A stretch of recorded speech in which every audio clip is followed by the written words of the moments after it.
Several months of planning and hundreds of volunteers, the Festival of Hope with Franklin Graham will be in El Paso this weekend.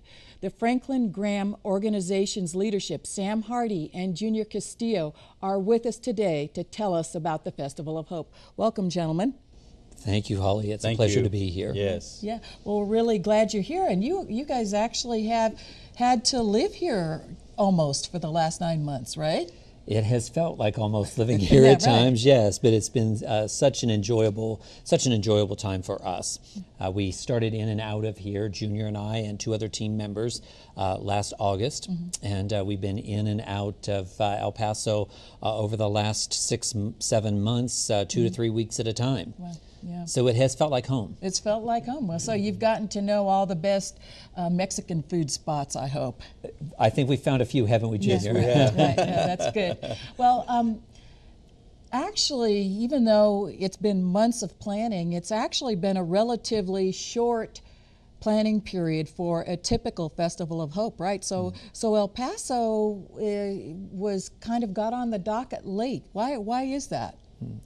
Junior, why don't you speak to kind of that normal development timeline, Sure. and that'll segue into the coming here. Yes. Well, I have the privilege of working in the development area of the ministry with the Billy Graham Evangelistic Association, and what that means is that when we get a request, an invite from a community to come in and partner with the local churches and pastors, that we begin the dialogue by emails and phone calls, but there comes a decision where we actually come into the city and meet with the leadership that's at the table at that point.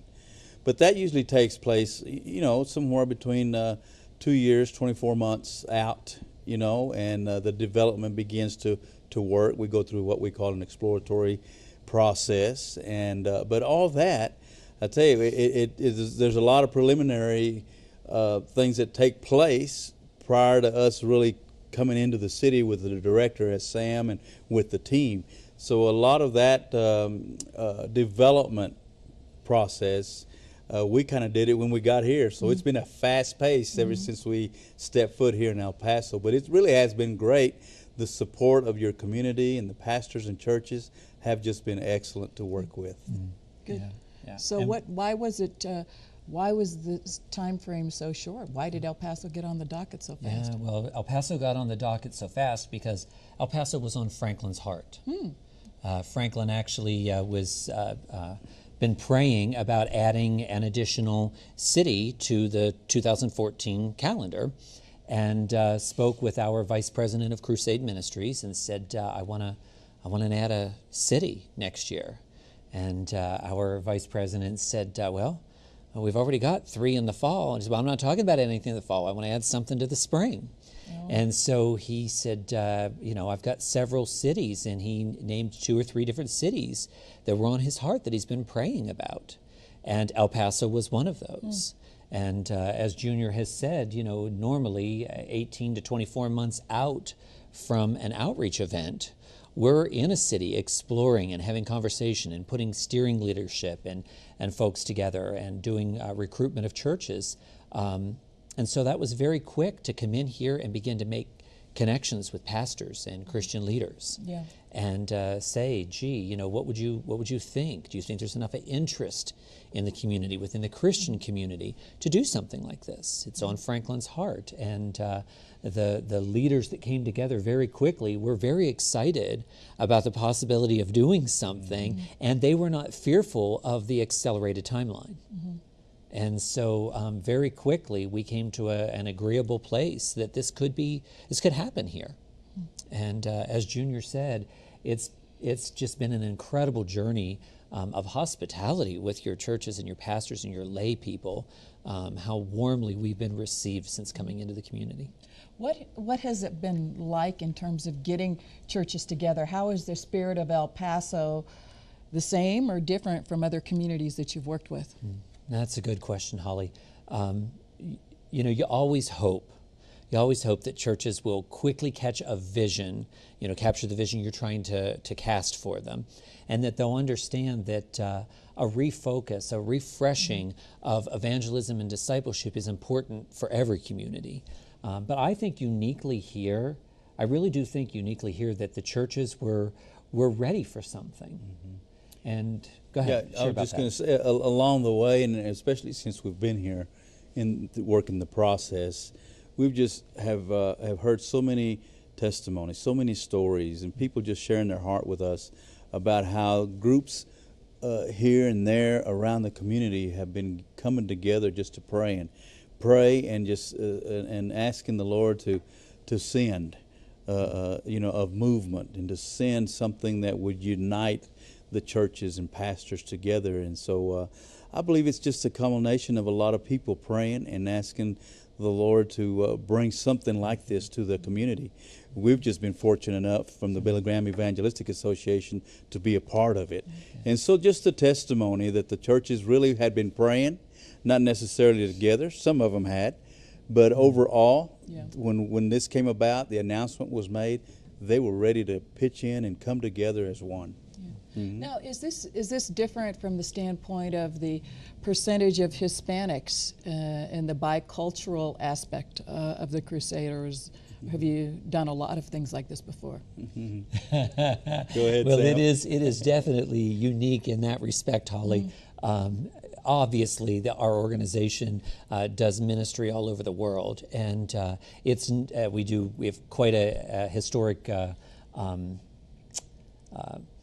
calendar as far as number of times we've done work in Latin America or South America and in solely Spanish-speaking communities. But the time frames when we're blending cultures together for an outreach, this is different. You know, you know your community as well as anyone. This is the largest multinational bilingual community in the Western Hemisphere, if my research is correct. It's correct. And so for us, as we've been working towards this festival, engaging both an English-speaking church and a Spanish-speaking church has been a really interesting opportunity for us, and is a testimony of how much the community as a whole is looking forward and has been praying for and seeking God for some movement here. So, is your outreach including Juarez in terms of organizing pastors, stuff like that? How's that been going? it is not, and that was kind of a decision that we made from the very beginning because of the shorter timeline and the limited resources that we had to give both regions their due. We really couldn't be spread that thin. Yeah. And even the pastors from Juarez that were a part of some of the early meetings that we had that came over for some of the informational meetings that we had from the very beginning, they actually expressed an interest to do something that was uniquely Juarez, that was uniquely Mexico. Sure.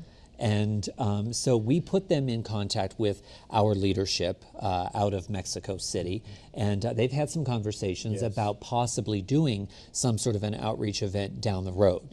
But we have focused primarily our work on this side of the border. Interestingly, though, a number of the pastors in the community, a number of the churches in the community do have existing ministries, obviously, across the border. And so there are ways in which they're reaching out across the border to bring folks over for this event this weekend. Yeah, I'm sure that will happen a lot because we have several 100,000 people who come over from Juarez every day to work over here. So we really have a huge number. We're very much a bicultural city and twin cities in a very real sense of the word. Yes. So whatever happened to the term crusade? Why isn't it the Franklin Graham Crusade versus the Festival of Hope? Well, I mean, it you know, in all practical purposes, it is a crusade. You know, the components of a festival and a crusade are exactly the same.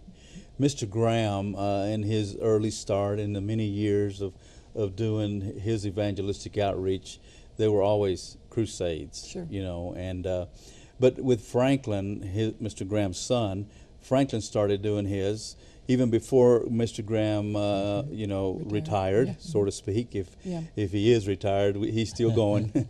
But anyway, so Franklin wanted to have a you know, maybe a different title for a crusade. He called them festivals. He thought maybe a festival would connect just with the community as a whole. Yeah. Community, and because there's all kinds of festivals, Sure, you know, right. in the community, and so Yeah. he wanted something that would connect to a community, and something that would, I think, exemplify being a joyful event. Yeah, right. And so he went with festivals, but the components, the process, they are identical. Nothing changes. What is, you know, some people say that the concept of a festival of hope or a crusade is really kind of a one-shot deal, and that resources really ought to just be put into, you know, the grassroots, so to speak. So why put all this time and energy into a festival of hope? Does it really make a difference in a community? Sure does. It sure does.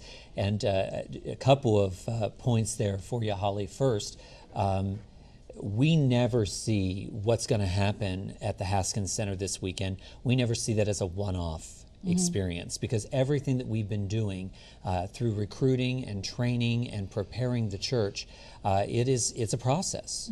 And the process that we want to leave them with is how to take evangelism and discipleship and make that a very real, active, ongoing, regular part of the life of the church.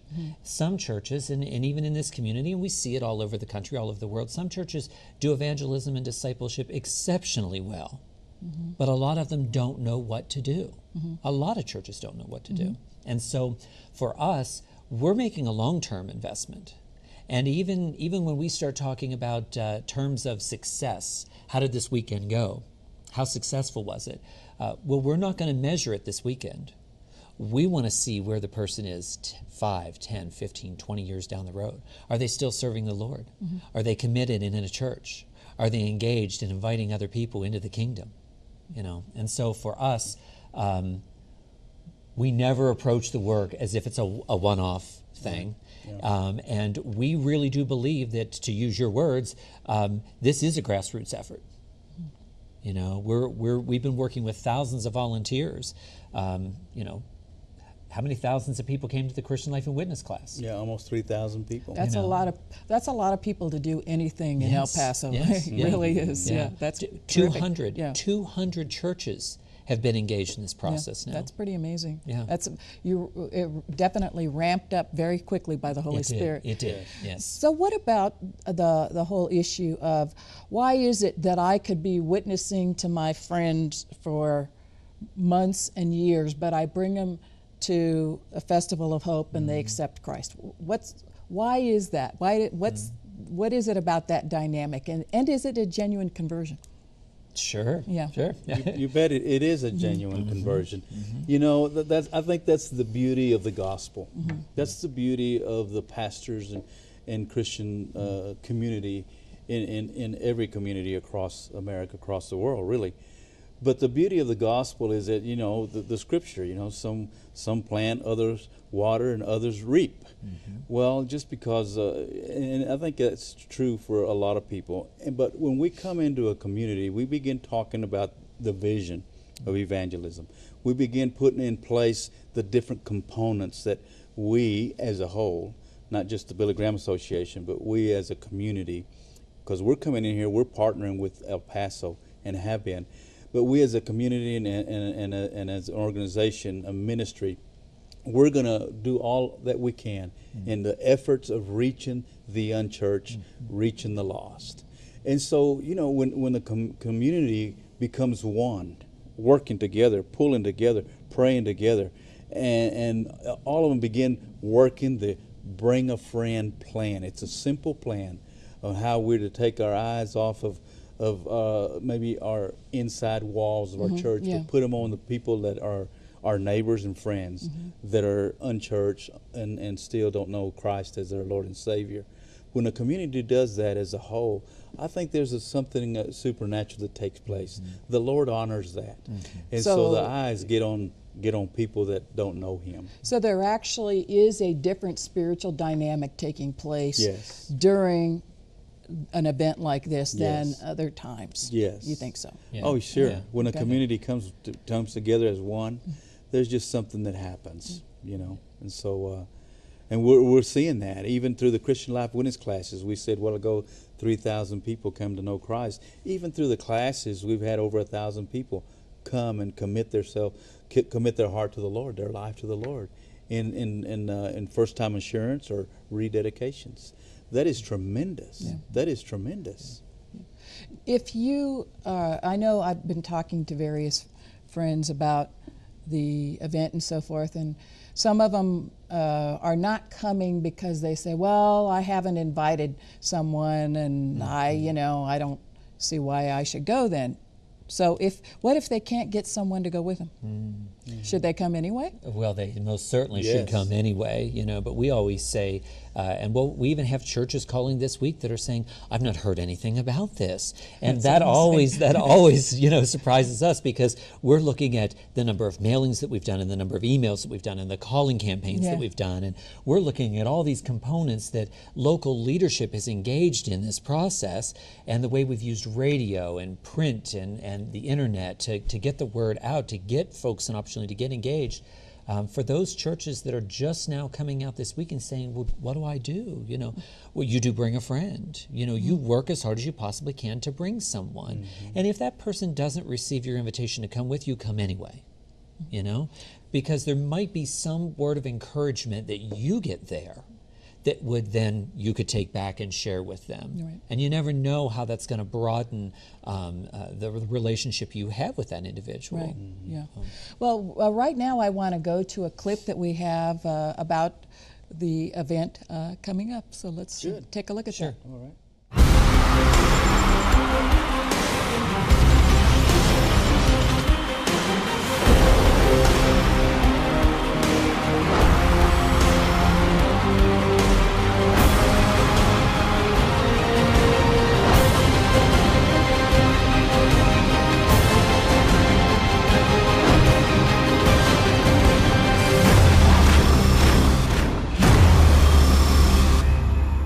It looks like a very exciting event, and it looks like there's going to be some fantastic music.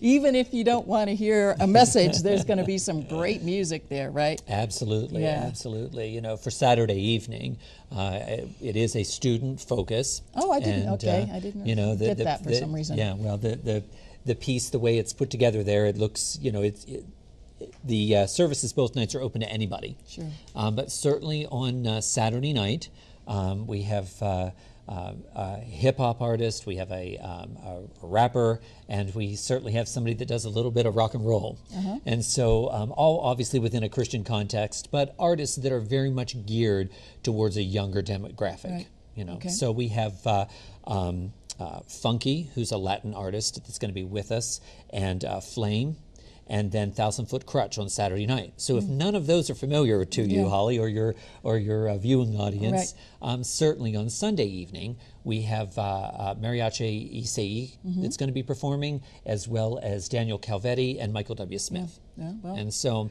it's going to be a great time. I think it'll be a great time no matter what. It definitely sounds like it. If you mentioned that you're going for a younger demographic, how is reaching the younger generation these days compared to the way it used to be? How has that changed, or has it? I don't know that it's changed that much. Oh, really? Okay. I think we're using different tools to connect with them. But at the end of the day, all of our connections, everything that we're doing really is about existing relationships. We're not doing, often we'll hear the tag, isn't mass evangelism dead? Isn't that old? Yeah. Well, this has never been mass evangelism for us. For the Billy Graham Evangelistic Association, what we do in these outreach events, in crusades or festivals, or even for Franklin's son Will, celebrations, they have always been one-on-one evangelism. So it's about you connecting with the people that that don't know Jesus, and inviting them and bringing them into an opportunity to hear the gospel, perhaps for the first time. So when it comes to our work with the student population, it is very much about working through the church, working through youth pastors and student workers and leaders, students, that are believers, having them praying for their friends that don't know the Lord. And so in many respects, it's not really changed, but we are using some of the different mediums, obviously, today, you know, where we're using mobile technology and so forth. Right. Now, do you think that the environment for evangelism, especially for students on campuses and so forth, has become a lot more hostile? Or what do you think? Well, I think that goes, you know, that's probably true across the board, whether it's youth or, you know, a work environment for adults, you know. But definitely, you know, in these last days, we're seeing some challenges in proclaiming the gospel. But we don't let that stop us. We keep proclaiming, we keep working. But, you know, I think that brings in the importance of the local church. Everything we do from the Billy Graham Evangelistic Association in any community, we do, and we come in, and that's what's important in the early stages of development, is to bring the local churches and local pastors together. Because everything we do through a crusade, a festival, or celebration is through the local church. And so the local church is very, very vital to everything that we do in a community, for the simple fact that when we do have the festival, like with this weekend, there will be people come forward at the response of the invitation. Well, it's the local pastors and the local churches that are going to be here to take care of those that come forward, to disciple them, bring them into their church. So the challenges are always there. They've always been, even back in biblical times. But you know, in today's world, the challenges are there. But we just got to be smarter than that and use the local churches. The pastors are there. We got to pray for one another and become one. What happens when you come forward at a crusade? Do they take you into a secret room and give you do a Vulcan mind meld, or what happens once you give your life in that way? That's funny. Well, as there's mentioned, no secret handshake. No, there's no. Oh, there isn't. Darn, I was thinking No I was secret going to get handshake. on. No, no, ma'am. It's, you know what? It's really amazing what takes place, and it's the work of hundreds of people that have been trained, that have been coming to the classes, and it's the fruit of many laborers that have been working this. But at the Don Haskins Center, there'll be the presentation of the gospel, and then at Franklin, we'll give an invite to those who want to come forward and pray and accept the Lord as their Savior. Well, that goes back to the training of the counselors, to the classes. We've got nearly right at around 1,200 counselors that are ready to do what they've been trained to do. And what will happen is Franklin will lead them through a prayer. But next to every one of those people that respond to the gospel will be a counselor standing next to them. And that counselor will just confirm what Franklin has just led them through. And so, but we want to go a little further. We want to get their information. And so the counselor will again affirm what their decision, get all their contact information, the church they go to or they don't go to a church. All that is written into a what we call the inquirer slip of information. All that information goes to what we call a co-labor corps of people, volunteers. It goes into our computer, and we begin the follow-up immediately that night. So yes, they get invited. They pray to ask the Lord to come into their life, and they become a new Christian. But then the bottom line is pastors and churches are ready to do the follow-up. Yes. And are there particular follow-up classes that are offered by every single church, or is it are there neighborhood groups? What does follow-up mean? Well, you hit a good point. Follow-up begins immediately, and what I mean by that is obviously the counselor who connects with this person on the floor, they've begun a relationship, and so the follow-up, part of the responsibility falls on that counselor. That counselor has the phone numbers and emails, and they could continue that. Another level of follow-up is all the follow-up slips of people that come forward, their record. Those are sent, like if a person comes forward and they name a church, I belong to so-and-so church, or my family goes there, or my mama goes there, whatever church they list on their slip of information, that information goes back to that church. And so that church does the follow-up. Okay. Okay, so it all filters to the church. So it's definitely a localized effort. Oh, yes. Now, has there been any spiritual warfare associated with this crusade or event? I guess I should say. Yeah, well, there always is. Yeah. There always is, and we'll see it in some folks will say, well, that's not really spiritual warfare, but we see it show up in a lot of different ways. Like when we're first trying to get off the ground. Here, and we're trying to obviously run a very fast timeline. Sure.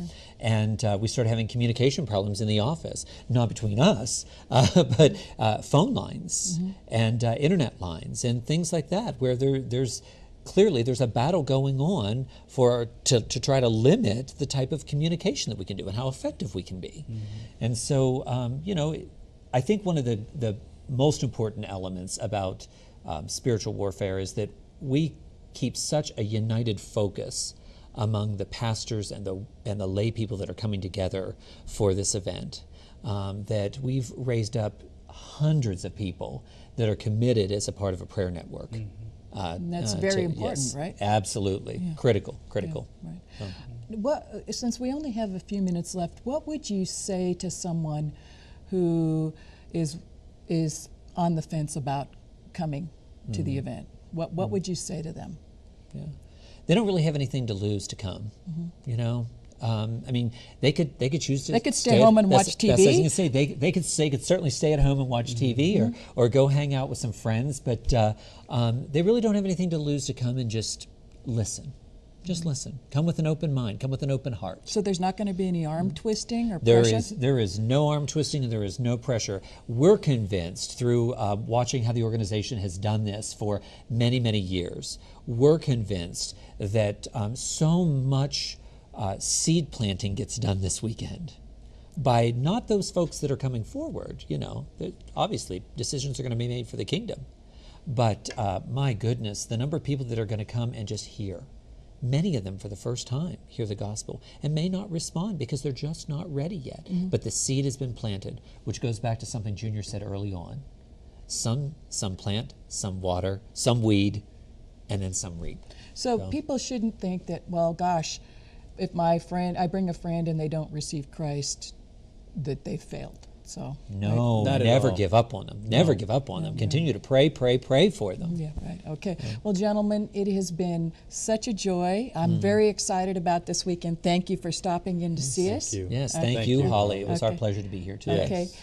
So will you join me in bringing someone to the Festival of Hope and pray for the festival's great success? I will see you there this Saturday and Sunday evening at the Don Haskins Center. Thanks for watching.